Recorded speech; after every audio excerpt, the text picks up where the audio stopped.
guys, what is up? This is Matt, today is me once again, and welcome back to another cooking video.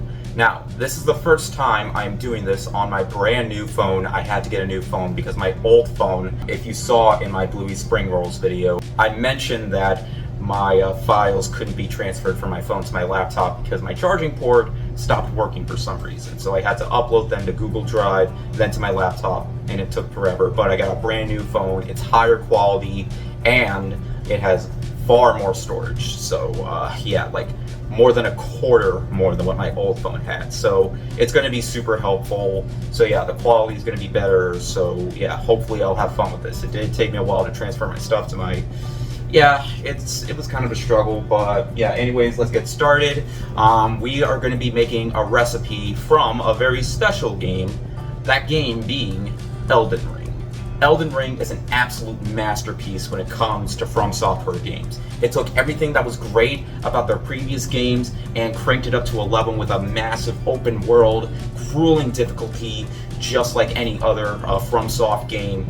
And they just went all out. It honestly feels like the game just never ends. Like, after I was done with the game, I just wanted to do more stuff because I missed out on so many bosses. And with the DLC, Shadow of the Erdtree, coming out this Friday, I feel like now is the perfect time to make this recipe.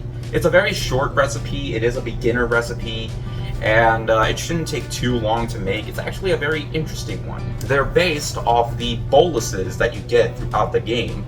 Basically the ones that help like cure poison or give you like, they help you stop from being poisoned or stop you from bleeding out, and they're delicious and nutritious. And as far as I know, is there sugar? Well, I'm not sure if some of the ingredients that I have include sugar, but yeah, they are pretty nutritious, as we'll be putting a fruit in them. So yeah, I'm all ready for the DLC. I've beaten the 2 bosses that I had to beat in order to access the DLC, so pretty much I'm all on board. I'm at a really high level, and when I got back into it, I haven't died yet. Emphasis on yet.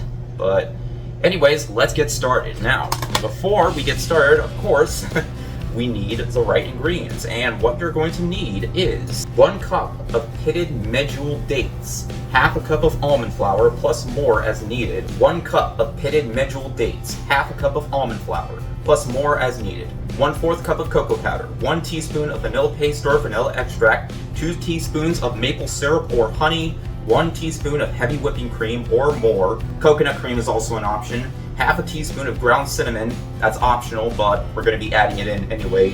And, okay, this is the interesting part.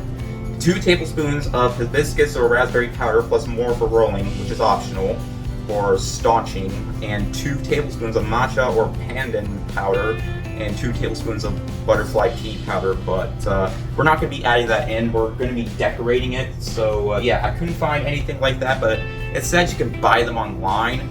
But it says you can also use other natural food coloring powders or edible cake decorating powders. So, yeah, I did get like these little things.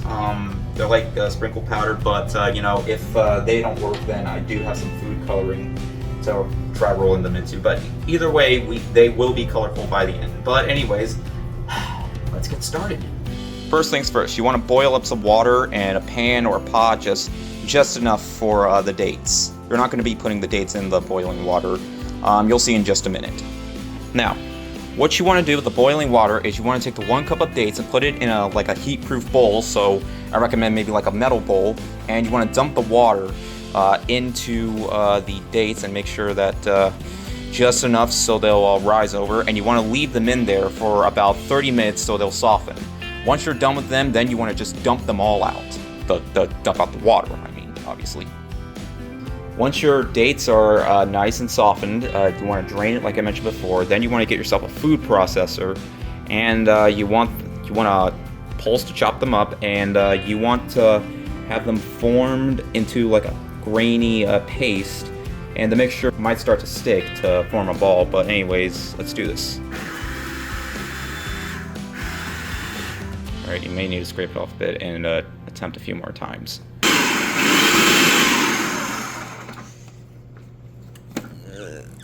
Yeah, I literally just got this thing, so yeah, I wasn't aware that I needed one, so yeah, now I am.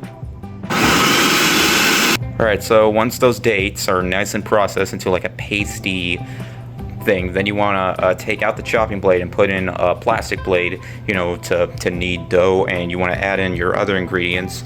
Half a cup of almond flour, then the 1/4 cup of cocoa powder, 1 teaspoon of vanilla extract, then the 2 teaspoons of honey. I'm too lazy to do another Winnie the Pooh parody right now. 1 teaspoon of heavy whipping cream, and then the 1/4 teaspoon of cinnamon, which is optional. Alright, now you want to form the dough. You want to put it on knead. Just if the dough as it stands right now is too wet, then you can always add some more flour to it, almond flour. It says 1 tablespoon at a time as needed.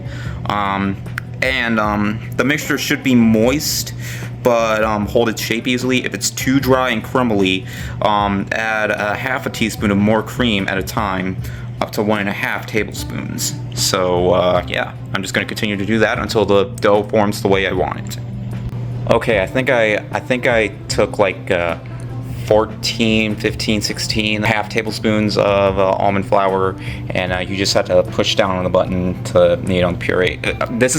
I just got this processor and I'm starting to learn how to use it because I didn't have a processor before, but yeah, and I know this looks like something else, but I assure you it's not what you think it is, and it actually smells really good. So yeah, we're moving on to the next step. Alright, wash your hands good for this one, because now you want to take out 1 tablespoon at a time, and you want to take that mixture and you want to just form it into a ball. It says it makes like 24, depending on how much, well, it depends how much almond flour you have. So yeah, you just want to make it look just like this. Yeah.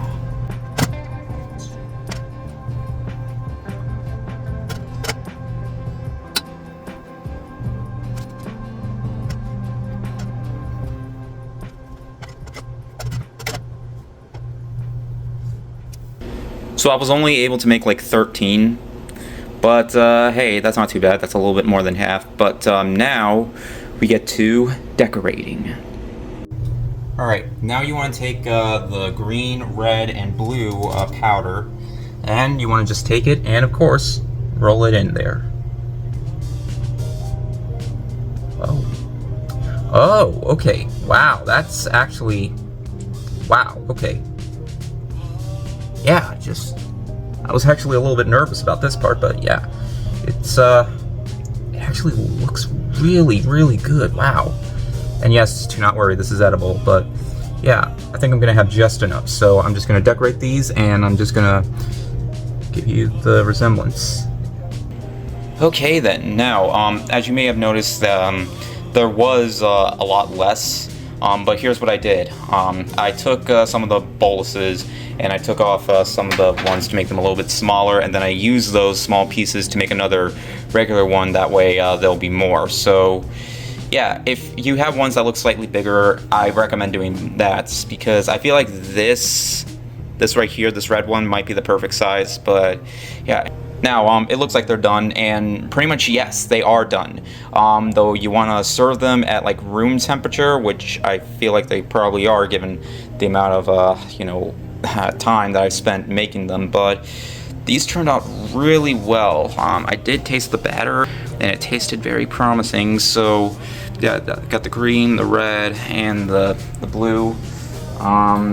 Yeah, though I did get some coloring on my hands, so it's going to be a little hard for me to get them out. But yeah, I'd say it has a pretty strong resemblance. I mean, I'm not sure how shiny they're supposed to be, but yeah.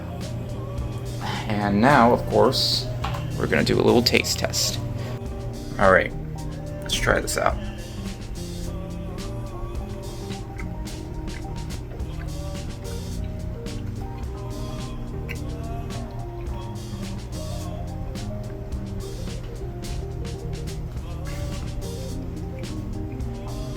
I can see why they save your life. So yeah, don't really have much more to say, but I recommend trying this. It's a really nice dessert, and they're chewy, they're moist, and the fact that you add in dates as that's pretty much the main ingredient. They're actually quite nutritious, so yeah, I definitely recommend this. This is a really nice dessert. I haven't even finished the portal cake yet, but yeah. I cannot wait for the new Elden Ring DLC. In the meantime, I'll be enjoying these. My dad's over, so he'll have some. So yeah, I definitely recommend these. These are, yeah. So yeah, it's some people might have made these better than me, though. Yeah, I just make these videos because I want to attempt making them, though. Yeah, these turned out way better than I thought. Like, I had no idea how this was gonna work, but yeah, you can definitely taste some of the flavors in there, or the ingredients that I added. So yeah, but anyways, thank you guys so much for watching, and I'll see you guys later. Word out.